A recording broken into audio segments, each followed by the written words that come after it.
Life has been likened to a stream, to a water flow, to a river.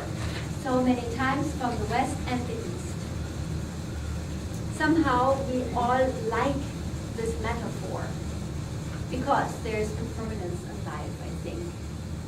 Everything has to move, everything changes all the time, nothing's here to stay. So the one way to understand what happiness is by understanding what it is definitely not. Happiness is not surviving well.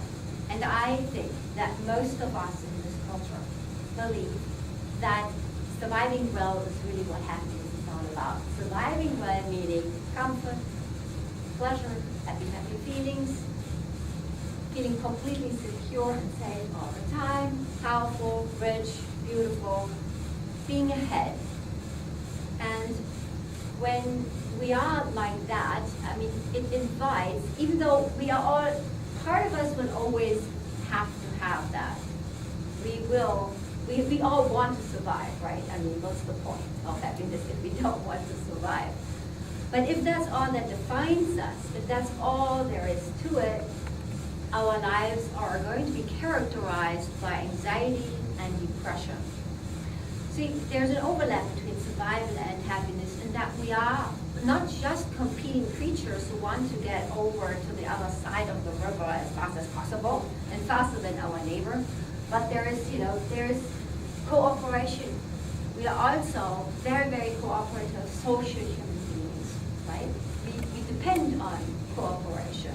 But you see during this recession, you see it in tough times, you see how people become like this, forget all about their actual nature and fall back to another part of their nature, and that is competing.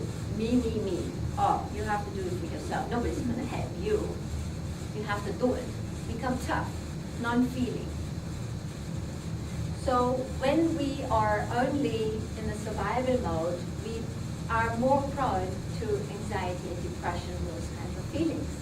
And that is not enough for most people, but this would be commensurate with surviving the stream of life, somehow making it, surviving it faster than everybody else.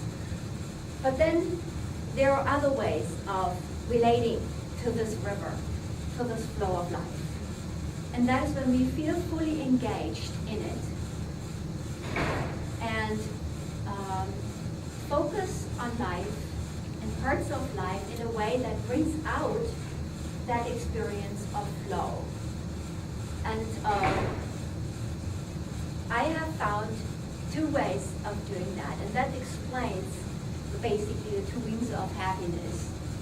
That explains the Eastern and the Western synthesis. In the West, we like to make our own happiness, right? There's nothing wrong with that, except we go overboard with it sometimes, and we need the balance. But we like to make it happen in that we focus on a goal, on a good goal, a goal that is not just there for our survival, but a goal that brings us to life, a goal that connects us to our innermost being, that brings out the best, like Joseph Campbell said, follow your bliss, something that brings out the best in you, and you forget in the pursuit of that goal, you forget that goal. You forget the self, you forget the feelings. You just love the process. And that's one way of not just surviving the stream of life, but really starting to enjoy the engagement with life. Really starting to enjoy the engagement. And another active way in the West is when we relate to other people. A concrete other person. Somebody we perceive as separate from us, even though in actuality everything is interconnected. And that when we pursue that person, when we relate to that person, we love the mutual empowerment. We love the reciprocity with another person.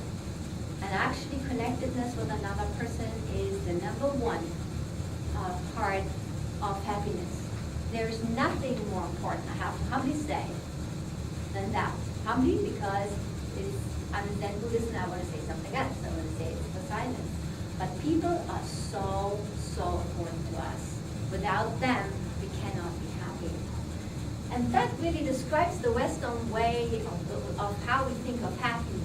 Actively relating, actively generating a flow, an energetic flow with the person, with the boat. And then there's another one, and that is the Eastern way, non-active engagement, non-active relating. And that's not passivity, it's not laziness, it's realizing your existing participation in the flow of life. Becoming still and serene, and noticing that you're already here. Noticing that there's nothing further to do. There's nothing to pursue. You're already here. That's loving your life, loving existence. In that way, it is, when you focus on life in that way, you really focus on your consciousness. So instead of focusing on something that is concrete and outside of yourself, so perceived, you focus on to your consciousness. And when you can do that, and you can learn how to do this with meditation and mindfulness, living and being quiet stillness, and you balance it with the active way, I believe you have the best chance to invite happiness into your life. So that's what I think happiness is. It's the participation in that flow, the experience of a participation in our life. To be an outsider would be being depressed. Everything happens to other people. So both ways are ways to relate to life instead of feeling disconnecting from it or struggling with it.